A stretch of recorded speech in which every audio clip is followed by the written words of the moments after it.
بسم اللہ الرحمن الرحیم۔ ناظرین، آج کا ٹاپک ہے کہ اذان کے جواب دینا، اس کا کیا طریقہ ہے، یعنی کس طرح اذان کا جواب دیا جائے اور اذان کے بعد کا عمل کیا ہے۔ تو آ جائیں اس پر بات کرتے ہیں۔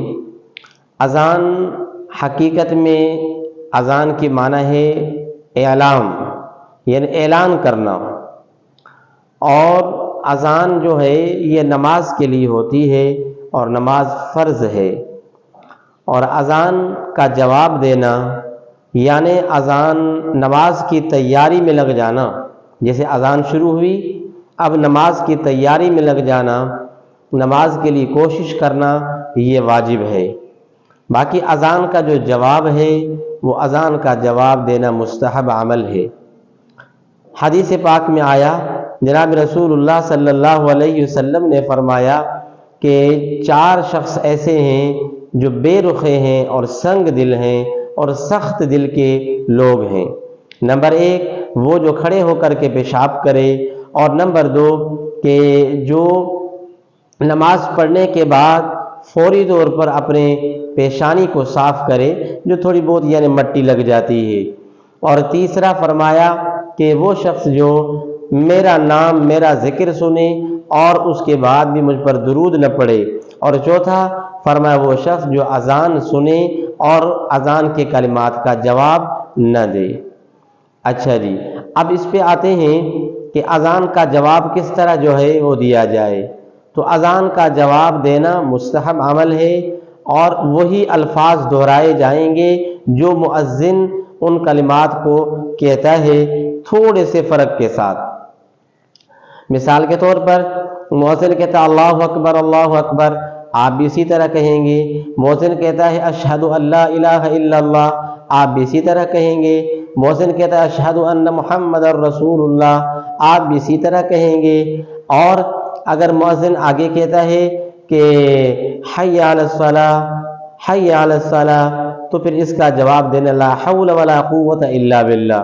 مؤذن کہتا ہے کہ حی علی الفلاح، اس کے اندر بھی یہی جواب دینا ہے کہ لا حول ولا قوت الا باللہ۔ آخر میں وہ کہتا ہے لا الہ الا اللہ، آپ بھی کہیں گے لا الہ الا اللہ۔ اس کے بعد پھر آپ درود شریف پڑھیں نبی علیہ الصلوۃ والسلام پر، اور اس کے بعد پھر دعا پڑھیں۔ وہ دعا کون سی ہے؟ اللہم رب هذه الدعوة التامة والصلاة القائمة آت محمدا الوسيلة والفضيلة وابعثه مقاما محمودا الذي وعدته۔ یہ دعا پڑھیں۔ حدیث پاک میں آیا ہے، بخاری شریف کی روایت ہے کہ جناب رسول اللہ صلی اللہ علیہ وسلم نے فرمایا، جو اذان سننے کے بعد اور یہ کلمات پڑھتا ہے، یہ دعا پڑھتا ہے، تو فرمایا اس کی شفاعت میرے اوپر لازم ہے، واجب ہے، اگر اس کا ایمان ہے، عقیدہ صحیح ہے، تو پھر شفاعت اور سفارش کرنا میرے اوپر لازم ہے۔ تو اتنی بڑی اس کے لیے کیا ہے بھائی، فضیلت ہے، اتنا بڑا اعزاز ہے، اتنا بڑا اجر و ثواب ہے اس دعا کے پڑھنے کا۔ اس کی وجہ یہ ہے کہ اس کے اندر وسیلے کا ایک لفظ آتا ہے۔ تو نبی اکرم صلی اللہ علیہ وسلم نے فرمایا کہ حدیث پاک میں آتا ہے، مسلم شریف کی روایت ہے کہ میرے لیے آپ اذان کے بعد یہ دعا پڑھا کریں۔ اس میں وسیلے کی دعا نبی علیہ الصلوۃ والسلام کے لیے ہم لوگ کرتے ہیں کہ یا اللہ، اے پروردگار عالم، ہمارے نبی اکرم صلی اللہ علیہ وسلم کو مقام وسیلہ عطا فرما۔ تو یہ، اور آپ نے فرمایا کہ وسیلہ ایک جنت میں اعلیٰ مقام ہے، اور وہ کسی ایک شخص کو ملے گا، اور مجھے اللہ کی رحمت میں قوی امید ہے کہ وہ وسیلے والا مقام مجھے یعنی محمد کریم صلی اللہ علیہ وسلم کو ملے گا۔ اس لیے اس کی شفاعت دیکھیں واجب ہو رہی ہے، اس میں وسیلے کی دعا بھی ہے۔ اچھا جی، اس کے بعد ہے کہ بھئی اقامت، جب نماز شروع ہوتی اس سے پہلے اقامت جو کہی جاتی ہے، اس کے اندر بھی نمازی جو ہیں، نماز پڑھنے والے وہی جواب دیں گے جو کہ مکبر تکبیر کہنے والا مؤذن کہہ رہا ہے، وہی کلمات آپ دہرائیں گے آہستہ آہستہ، اللہ اکبر اللہ اکبر۔ اسی طرح جب وہ پہنچتا ہے قد قامت الصلاۃ پر، قد قامت الصلاۃ، تو اس میں آپ کہیں اقامہ اللہ و ادامہا، اقامہ اللہ و ادامہا، اگر یہ یاد نہیں تو وہی الفاظ بھی کہہ سکتے ہیں، قد قامت الصلاۃ، قد قامت الصلاۃ بھی کہہ سکتے ہیں۔ اس کے بعد درود وغیرہ نہیں پڑھنا ہے، دوسری کوئی دعا نہیں پڑھنی ہے، امام صاحب نماز میں شروع ہو جائیں گے اور آپ کو بھی نماز کے اندر جو ہے ساتھ جو ہے نماز ہی پڑھنی ہے آگے۔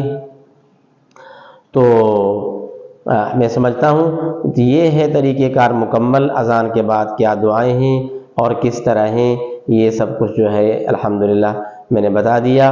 اچھا جی، صبح کی نماز میں آتا ہے الصلاۃ خیر من النوم، کہ نماز نیند سے بہتر ہے، تو اس میں یہ جواب دینا ہے کہ صدقت و بررت، صدقت و بررت، یعنی آپ نے سچ کہا ہے، آپ نے سچ کہا ہے، اس طرح کی جو ہے یہ الفاظ ہیں اور یہ طریقہ کار ہے۔ اللہ سے دعا ہے عمل کرنے کی، سمجھنے کی توفیق نصیب فرمائے۔